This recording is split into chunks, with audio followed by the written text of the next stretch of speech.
நான் வந்து தேமுதிகவில் நின்ற பலரை பார்த்துருக்கேன். எனக்கு பலரை பார்த்துருக்கேன்.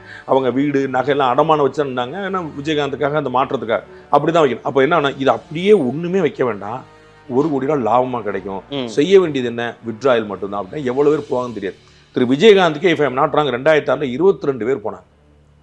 விஜயகாந்த்கிட்ட இருந்து நாமினேஷன் பண்ண பிறகு உங்களுக்கு புரியல, டபக்குன்னு சொல்லிட்டு அப்படி டக்குன்னு போயிட்டு நான் வந்து திமுக சேர்ந்தேன், அதிமுக சேர்ந்தேன்.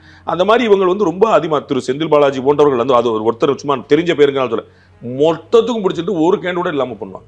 அவங்களுக்கு அதெல்லாம் ஒரு அசைன்மெண்ட்டாகவே இருக்கும்.